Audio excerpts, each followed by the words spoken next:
Joan Esposito. Live, local, and progressive on WCPT 820. I am very pleased to be joined by Adam Serwer, who you may know if you subscribe to The Atlantic magazine. He's a staff writer there. Most recently, at least the most recent one that I've seen of Adam's is he wrote about the executive order that Donald Trump issued, where he believed with a stroke of a pen he could circumvent the Constitution. I'm, of course, talking about the executive order where he said, birthright citizenship, yeah, I don't like that. We're doing away with that. Adam joins us now to talk about this and all of the other, let's see, what do we call it? Shock and awe, flooding the zone, chaos, come to life, all of the rest of what is going on politically right now. Adam, how are you today? I'm great. Thanks for having me. Thanks for being here. You wrote that you think this executive order that supposedly does away with birthright citizenship is going to be a test for the Constitution. I don't disagree, but I honestly can't say for sure what this current Supreme Court will do. Talk about what you wrote. Well, sorry, one second. There's essentially about 150 years of precedent saying that, anybody born here in the United States who is not, in a specific circumstance, such as, the child of a foreign diplomat is a U.S. citizen. Recently, Republicans have wanted to argue, despite this long history of legal precedent, that this does not apply to legal immigrants. And the logic of their argument is that, the word jurisdiction in the 14th Amendment doesn't apply to undocumented immigrants. Now, that's obviously illogical on its face because, the term jurisdiction applies to the place in which the United States exercises sovereignty. Otherwise, you wouldn't be able to charge illegal immigrants with crimes. But they're taking this position because they want to deny undocumented immigrants the children of undocumented immigrants U.S. citizenship and render them stateless in some cases. And the reason for this is that Donald Trump's advisors, or a significant number of them at least, are people who believe that demographic changes in the United States are changing the country for the worse. And this is one way of socially engineering the country to be more like the one that they want it to be. The issue is that, the Constitution is clear, the precedents are clear, and so what you really have to rely on is the sort of partisanship of the justices themselves and their view. They're changing views with regard to wanting to be, in the mainstream of the Republican Party and the conservative movement, and changing, the Constitution essentially to fit with whatever the Republican Party wants at that particular moment. And I don't think we know what the justices are going to do. I don't think, precedent offers too much reassurance that they won't rule in a lawless way. I think we've seen in the past, particularly with the 14th Amendment, they essentially wrote the ban on insurrectionists holding office out of the Constitution. They gave the president an immunity to criminal prosecution that is nowhere in the Constitution and that the founders would have been shocked by. So I think it's unpredictable what the Supreme Court will do in this case, despite the fact that birthright citizenship has meant one thing for about 150 years. I have been saying for a while that it seems to me that this Roberts Court sort of decides on a partisan basis what they want a certain outcome to be, and then they look at the law and they twist it into whatever pretzel shape is necessary to achieve their goals. Am I being too harsh by saying that?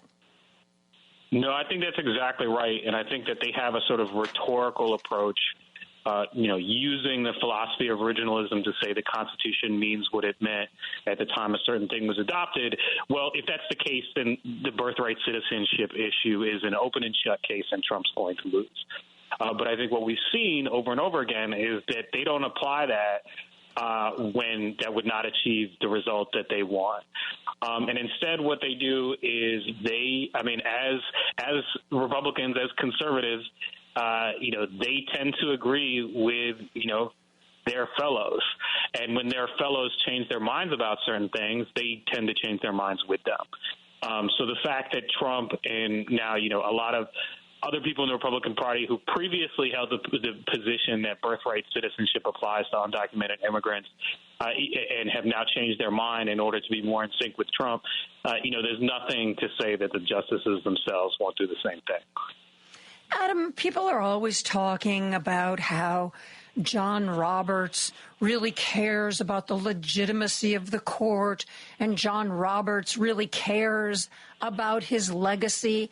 But to my observation, he doesn't behave like he cares about those things. What do you see?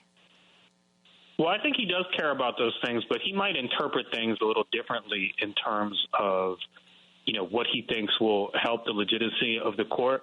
And I think if you look at the way that the Trump administration is treating, all the sort of lawless things it's doing right now, they're saying, well, people voted for this, so it's okay. And that's not how it works. The presidents are bound by the law and the Constitution. They're not allowed to just do whatever they want simply because the candidate said, well, I'm going to do whatever I want when he was running for office. Otherwise, constitutional government would have no purpose. The purpose of the Constitution is to set limits on the executive's power and on the power of the other branches of government. Now, in this case, the fact that, Trump seems to be assuming a popular mandate as a result of his very narrow popular vote win, John Roberts might do the same thing. He might, and the other justices might feel the same way. They might say, well, this is what the people wanted, and so we're not going to stand in the way of that because it might damage the legitimacy of the court to do so. Which would be the opposite of what originalists say that they're supposed to do. But the reality is that, what you or I think might help the legitimacy of the court as an institution is not necessarily what the conservative justices on the court think will help the legitimacy of that institution. I'm talking to Adam Serwer, who's a staff writer at The Atlantic. We are going to be right back after a break. Joan Esposito, live, local, and progressive on WCPT 820. I am joined by Adam Serwer, who writes for The Atlantic. His is this your most recent article, the one about birthright citizenship? Yes, it is. I thought that it was so wonderful. It seems to me, and, correct me if I'm wrong, my partner had a subscription to The Atlantic for a long time. And, there's also always been an interesting group of articles covering a real breadth of news and politics and culture. But lately it seems to me, Adam, that The Atlantic, with a few other very small or smaller publications, almost seem to be leading the charge for, hey, everybody, our democracy is at risk, and this is what you should know. Because I'm not getting that from the New York Times. I'm not getting that from the Washington Post. I'm not getting that from the LA Times. I mean, it feels like your publication is going above and beyond to sound the alarm and to make people aware. Is that your sense, too, or am I reading too much into this? Well, to be honest with you, I can't really speak for The Atlantic. I can only speak for myself. I'm one of many writers of varying ideological tendencies at The Atlantic. I certainly feel as though American democracy is danger. I mean, you see with the president today attempting to decide, what the federal government is going to spend money on in a way that's, blatantly threatens Congress's power of the purse and the separation of powers in a way that if it's allowed to continue, is really the end of Congress's power as an independent institution. In terms of birthright citizenship, look, we fought a civil war over whether or not people who are not white could be citizens of the United States. And at the end of that war, the Union inscribed in the Constitution, a series of amendments that are the cornerstone of multiracial democracy in the United States. And one of them is the 14th Amendment, which guarantees equal protection under the law and guarantees birthright citizenship for everyone who is born here, regardless of where they came from. And an assault on that is really an assault, as I said, on the foundations of multiracial democracy, and it's extremely dangerous. And I think people might not necessarily appreciate how dangerous it is, but the reality is if birthright citizenship is repealed, it's going to impose a significant burden on the rest of us. We're going to have to constantly prove, our identity and our citizenship in many, many contexts in which we're not used to doing that. I know in your writing you made reference to the Dred Scott decision. We've had really bad Supreme Courts in the past. So is it just something that we have to wait out, or is what's happening now different than what has happened before when we've gotten really awful decisions? Well, to be honest with you, the Supreme Court has been bad for most of its existence. I think there are very few proud moments in the Supreme Court's history.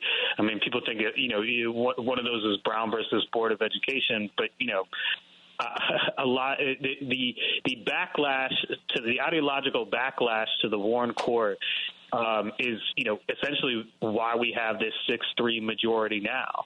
But throughout American history, the Supreme Court has been more likely to narrow American freedom than it has to stand up for it. And that's just the reality of the history of the institution. It has very rarely gone out of its way to protect the rights of Americans. And that responsibility has rested largely on the people themselves who are willing to put people in office who will defend those rights. And who will stand up for the Constitution. It's not something you can ever really rely on the court to do, in part because the court, it is going to follow what it sees as its own interpretation of popular will. I mean, the very same party, the Republican Party, that passed those Civil War amendments that are the cornerstone of multiracial democracy, they appointed all the justices who then went on to narrow and write those amendments out of the Constitution after Reconstruction during the nadir of race relations in the United States, establishing, decisions like Plessy versus Ferguson that upheld segregation. So the truth is that you can never rely on the court to protect your rights. It's always something that citizens have to take into their own hands with democratic participation in the life of the nation. It's not something you can rely on justices to do. That's really interesting to hear you say that. Clearly, in my history of the Supreme Court is spotty. I grew up with the Warren Court, and I guess when I was little, and my parents weren't super political, but they were.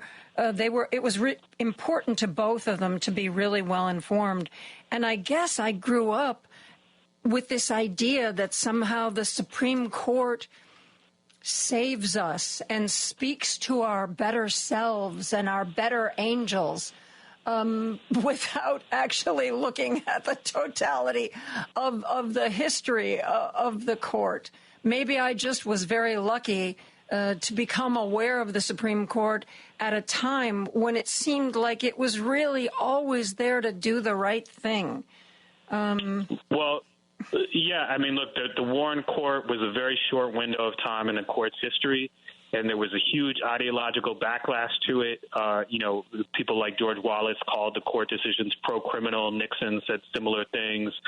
The conservative legal movement gets its start organizing. The incredibly successful conservative legal movement gets its start organizing against the decisions of the Warren Court. So that brief moment where, American rights are being expanded by the court is one that, historically led to tremendous backlash and led to the situation we're in now, where the justices are trying to roll a lot of those rights back.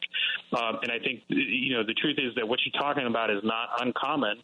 The Supreme Court has been coasting on its reputation from decisions like Brown versus Board of Education for a very long time, when in fact it's historically been a reactionary institution that has not been willing to stand up for individual Americans' rights and has more often sided with the powerful in any meaningful dispute. Wow. Clearly, I need to brush up on my history. So, if the Supreme Court... I just think that period that you're talking about, that historical period with the Warren Court, is so, looms so large in the court's reputation that it just misleads people about the nature of the court. I think your impression is a very common one.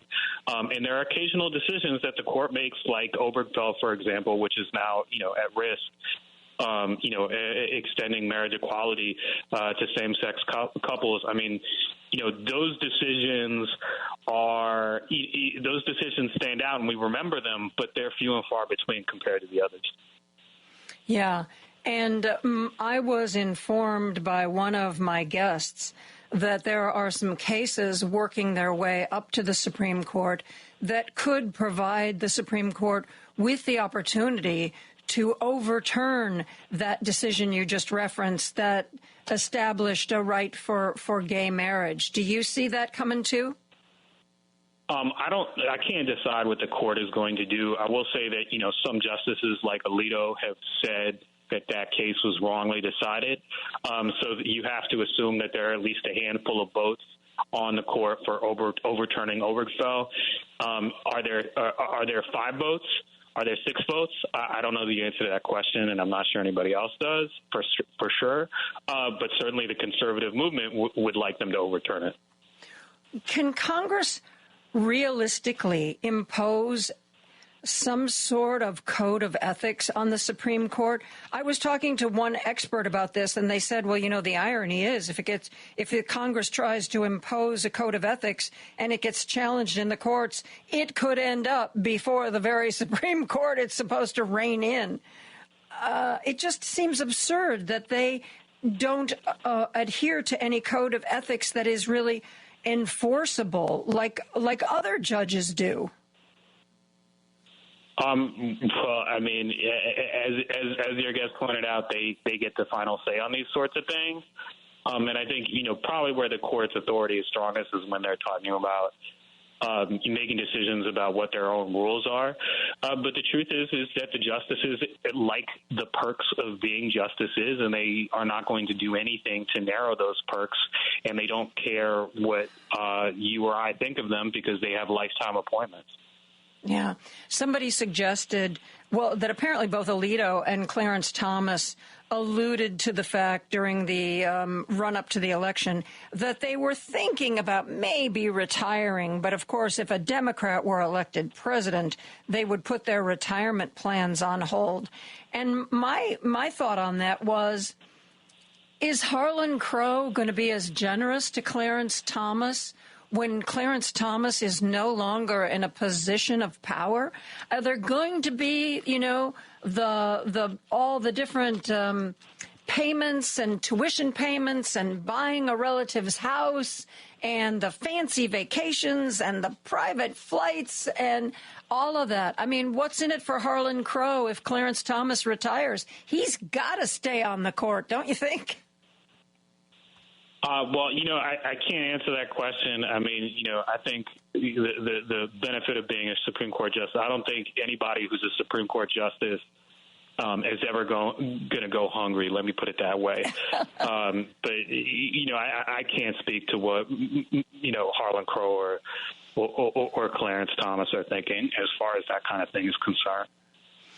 When it comes in our last couple of minutes here, when it comes to the Supreme Court over the next few months or the next year, what do you think I should be paying attention to? What are you going to be paying attention to? Well, there are a number of cases coming down the pike. I think one of the important ones people should look at is the case that was recently argued dealing with gender-affirming care with for transgender adolescents in Tennessee. I think the outcome of that case, depending on how narrow or how large the ruling is, could be pretty significant, and not just for trans people, but for laws dealing with any kind of discrimination. We will definitely keep an eye on that one. Thank you so very much. It has been an interesting conversation, Adam, and I appreciate you being here. Thank you so much for having me.